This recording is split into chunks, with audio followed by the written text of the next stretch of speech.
प्रिय विद्यार्थियों, आज हम इस वीडियो लेक्चर में स्थैतिक अर्थशास्त्र के बारे में पढ़ेंगे। स्थैतिक या स्थिर अर्थशास्त्र अथवा आर्थिक स्थितिकी। स्थैतिकी या स्थिर अर्थशास्त्र का अर्थ भौतिक शास्त्र में स्थैतिक यानी स्टैटिक शब्द है। यह विश्राम की स्थिति और सामान्य तौर पर यह कोई निष्क्रियता या गतिहीन अवस्था जो होती है उसको कहते हैं। परंतु अर्थशास्त्र में स्थैतिक शब्द का अभिप्राय अलग होता है। अर्थशास्त्र में स्थैतिक का अभिप्राय ऐसी अर्थव्यवस्था से है जिसमें गति तो है पर जो गति की दर है वह समान रहती है, यानी कि जो परिवर्तन है वह एक समान गति से हो रहे हैं, स्थिर नहीं है। तो ऐसी अर्थव्यवस्था जिसमें गति है पर गति की दर समान रहती है उसको हम स्थैतिक अर्थशास्त्र कहते हैं। अर्थव्यवस्था में गति की जो दर है उसमें कोई भी परिवर्तन नहीं होता और जो संपूर्ण अर्थव्यवस्था है वह एक निश्चित और नियमित गति से चलती रहती है। और जो समय तत्व है, समय तत्व से यह एकदम अप्रभावित यानी कि सर्वदा अप्रभावित रहती है। और समय तत्व से अप्रभावित रहने के कारण उसमें उतार चढ़ाव यानी कि फ्लक्चुएशन, अनिश्चितता आदि नहीं आते। अब स्थैतिक अर्थशास्त्र के बारे में प्रोफेसर हेरोड ने कहा है कि एक स्थैतिक संतुलन का अर्थ विश्राम की अवस्था से नहीं है बल्कि उस अवस्था से है जिसमें दिन प्रतिदिन तथा वर्ष प्रतिवर्ष कार्य जो है वो चुस्ती से निरंतर हो रहा हो परंतु उसमें वृद्धि या कमी नहीं हो रही हो। इस सक्रिय किंतु अपरिवर्तनशील प्रक्रिया को स्थैतिक अर्थशास्त्र कहा जाता है। इसी प्रकार प्रोफेसर मार्शल ने भी किसी कार्यशील किंतु अपरिवर्तनशील प्रणाली को स्थैतिक अर्थशास्त्र का नाम दिया है।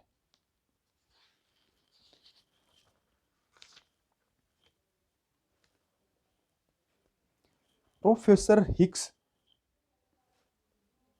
हिक्स ने कहा है कि मैं आर्थिक सिद्धांतों के उन भागों को स्थैतिक अर्थशास्त्र कहूंगा जिसमें हमें तिथिकरण की आवश्यकता नहीं होती। इसी प्रकार टिनबर्जेन, मैकाफी, स्टीगलर जैसे विभिन्न अर्थशास्त्रियों ने स्थैतिक अर्थशास्त्र को स्थिर अर्थव्यवस्था का अध्ययन माना है।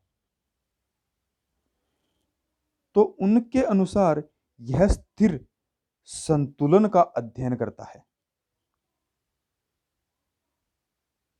इसी प्रकार स्टीगलर ने कहा है कि स्थिर अर्थव्यवस्था तब होगी जब उसमें तीन तत्वों रुचि, साधनों और टेक्नोलॉजी में कोई परिवर्तन नहीं हो।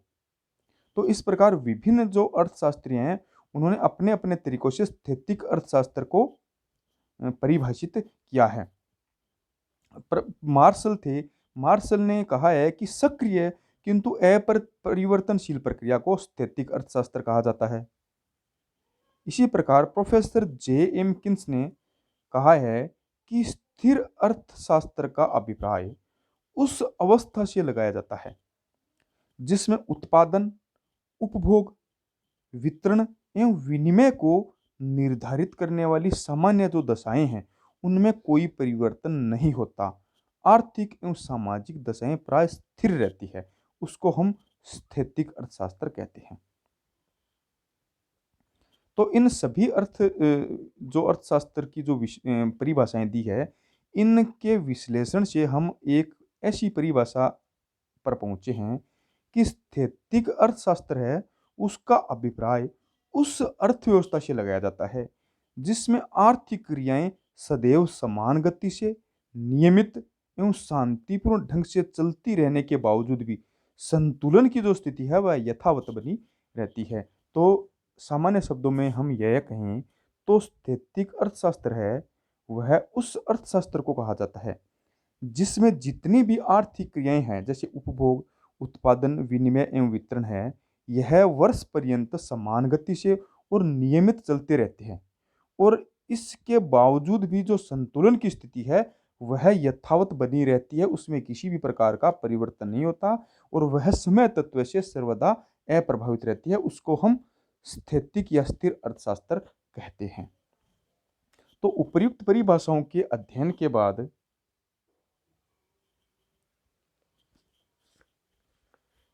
अब जो इसकी विशेषताएं हैं, हम विशेषताओं के बारे में पढ़ेंगे। तो इसकी जो पहली विशेषता है कि जो स्थैतिक अर्थशास्त्र है, साम्य है, स्थैतिक विश्लेषण का आधार है। तो स्थैतिक विश्लेषण का आधार क्या है? साम्य यानी इक्विलाइब्रियम। स्थैतिक अर्थशास्त्र का संबंध किसी क्षण या समय विशेष पर आर्थिक तत्वों के संतुलन की अंतिम स्थिति का अध्ययन करना है।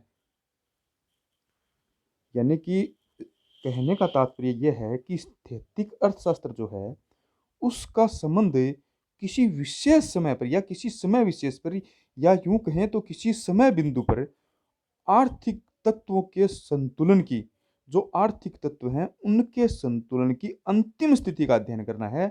तो हम साम्य को इस विश्लेषण का आधार कह सकते हैं। फिर दूसरी जो विशेषता है कि स्थैतिक अर्थशास्त्र एक सक्रिय किंतु अपरिवर्तनशील अर्थव्यवस्था होती है। स्थैतिक अर्थशास्त्र का अभिप्राय गतिहीन अर्थव्यवस्था नहीं होता। कुछ लोग यह सोचते हैं कि स्थैतिक है, इसका मतलब यह हो गया कि जो अर्थव्यवस्था है जिसमें गति नहीं हो, लेकिन यह गलत है। स्थैतिक अर्थशास्त्र का अभिप्राय गतिहीन अर्थव्यवस्था नहीं होता, बल्कि यह एक सक्रिय अर्थव्यवस्था होती है और जिसमें दिन प्रतिदिन और वर्ष प्रतिवर्ष आर्थिक क्रियाएं जो है वह समान गति से नियमित रूप से परिवर्तित होती रहती हैं। प्रोफेसर पिगू ने स्थैतिक अर्थव्यवस्था की तुलना एक झरने से करते हुए लिखा है कि जिन बूंदों से झरना बनता है वे सदैव बदलती रहती हैं, किंतु झरने का स्वरूप वही बना रहता है। तो कहने का तात्पर्य यह है कि स्थैतिक अर्थशास्त्र है, यह स्थिर अवस्था का प्रतीक नहीं है। स्थैतिक अर्थव्यवस्था उस अर्थव्यवस्था का नाम है जिसमें आर्थिक क्रियाएं हैं वह दिन प्रतिदिन और वर्ष प्रतिवर्ष समान गति से और नियमित चलती रहती हैं। फिर आता है आर्थिक स्थिति की एक समय रहित धारणा है। स्थैतिक आर्थिक विश्लेषण में समय तत्व की उपेक्षा की जाती है और उसमें हमें तिथिकरण की आवश्यकता नहीं होती। यह किसी क्षण या समय विशेष में आर्थिक तत्वों के एक साथ साम्य अवस्था का विश्लेषण करता है।